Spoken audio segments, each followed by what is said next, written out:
First and foremost, extending a very warm welcome to the Right Honorable Prime Minister Theresa May, to our very vibrant continent, but also to our beautiful country, Kenya. And we are pleased that you found time to honor our invitation to come and to see for yourself our country and our continent that has changed over nearly 4 decades since the last UK Prime Minister visited. And we're glad that you brought with you a high-powered delegation of business leaders whom we look forward to engaging with later this afternoon.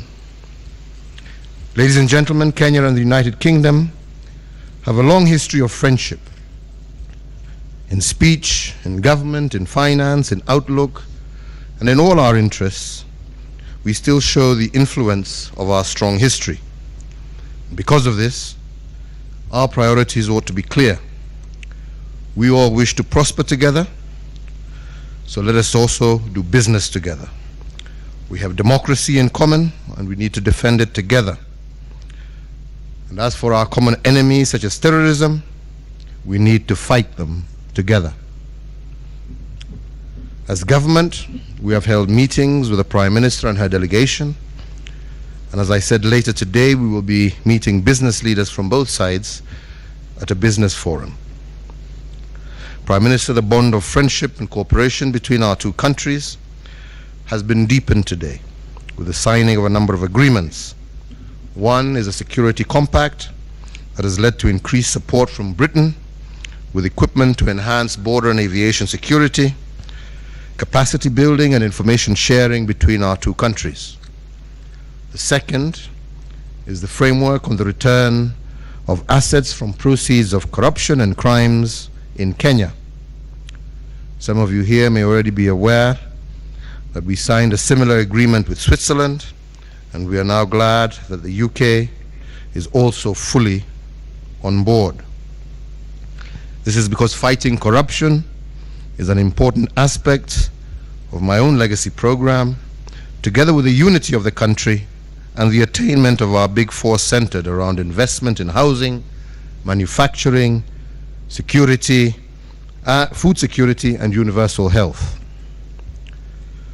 Depriving people, therefore, of the proceeds of their crimes is one major detriment against this vice, and we are determined to make it painfully unrewarding and expensive to get involved in corruption in Kenya.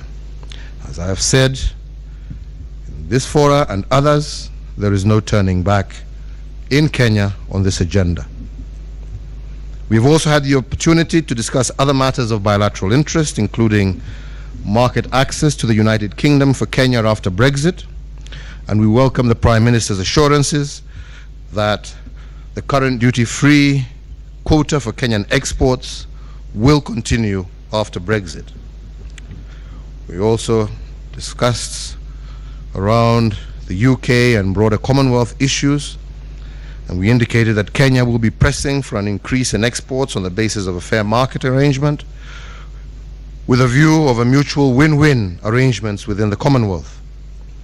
We also agreed to continue cooperation in security matters and in the war against terrorism. And as you know, this is an area where both the United Kingdom and ourselves have worked closely on, and as a result, we have seen a diminishing of terrorist threats in our region that still remains vulnerable.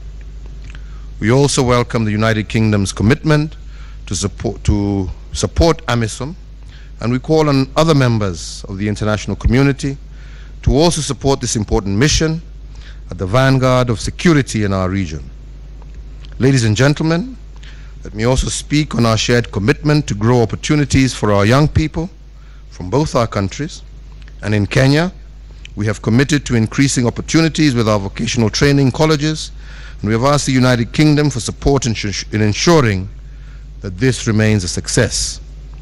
With a huge youthful population, our focus has to be ensuring that our youth remain to be a dividend for our country.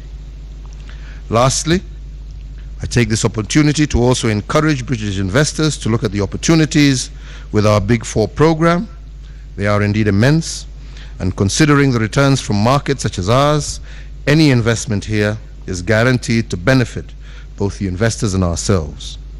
These opportunities are also there within our blue economy, and we have also agreed on how the United Kingdom can support our Blue Economy Conference in November this year. But let me say that these will include issues around landing facilities for deep sea fishing, shipbuilding facilities, fish processing, packaging facilities in various parts of our country.